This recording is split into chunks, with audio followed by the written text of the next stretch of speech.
Welcome back, and so we're back from Oshkosh, but here's some video that I took while up there. So this is at the Garmin booth, and this is the full G3X system that we'll be having in the prototype, and we'll be having most of these things and actually a little bit more. So there's the autopilot head there, and below that the GTN 750. There's one of the G3X screens, and there's your little audio out for your headphones, and backup EFIS, the G5 unit, the new one that just came out. And there's a bit of a layout showing you all the different components in this particular setup.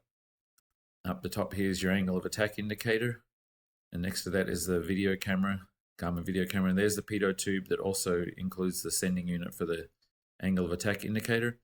And back here there's a bunch of different things going on, obviously, and I kind of videoed this so you could see everything that's involved behind it, because a lot of people haven't even seen stuff like this.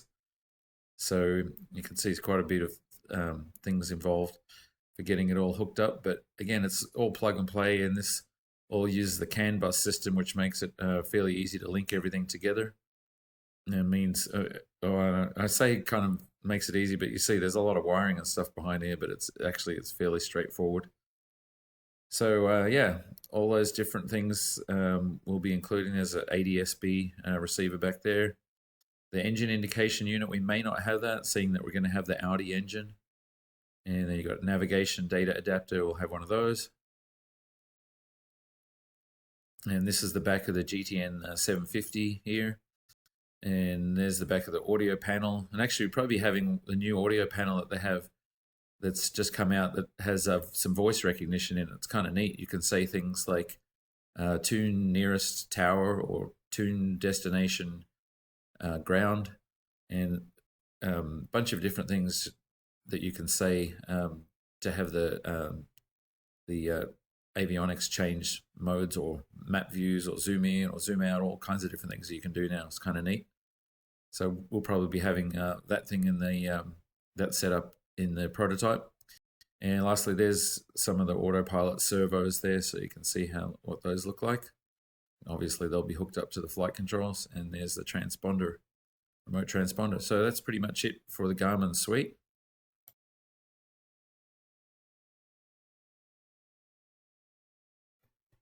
And next up, this is Behringer Wheels and Brakes. So stop by their booth there and talk to Claire and the rest of them there, and just got a rundown on everything that we're going to need for our setup. So we'll be getting like axles and wheels and brakes, and they can even fit the tires for us.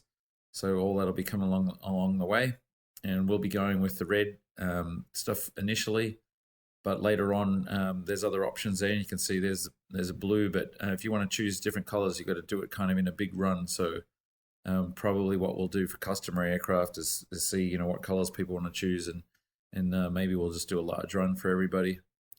And here's this is no longer available. That was a nickel finish and it looked really cool, but apparently that was a lot of work, so that's not available. But that one there is would be available. That's kind of like a gunmetal gray.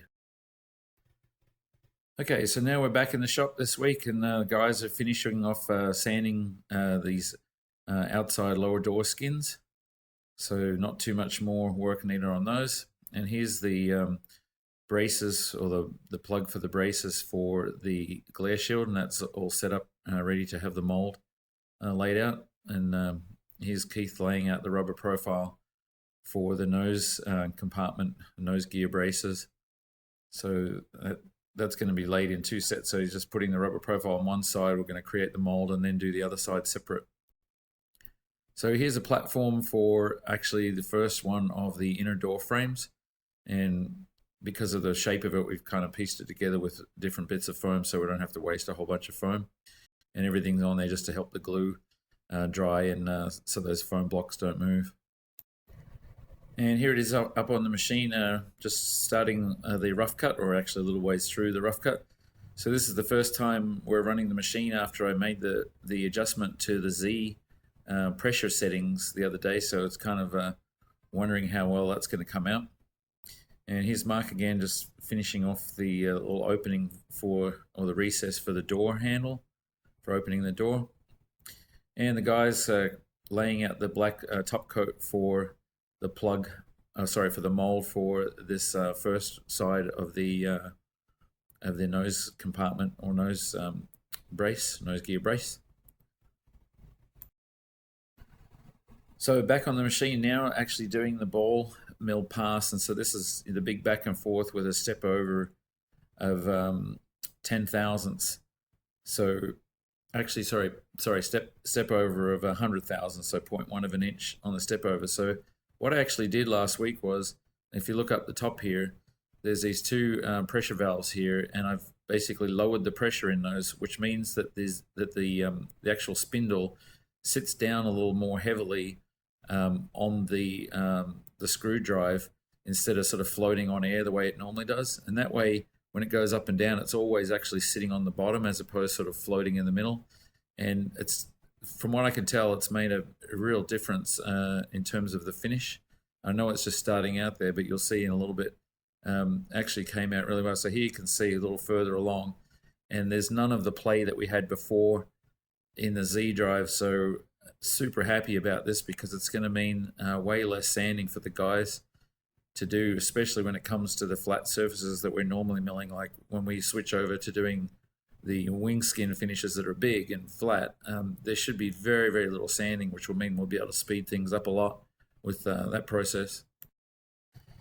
And lastly, here's Mark pulling out the rubber profile from those floor braces that we created the molds from a week or so ago. And don't forget, I just posted up the video from the presentation I did at Oshkosh, and unfortunately the last minute or so in the Q&A is missing, but everything else sort of came out okay. Audio is not that great, but it's definitely watchable, so enjoy that as well. And that's the update for this first half of this week. Thanks for watching.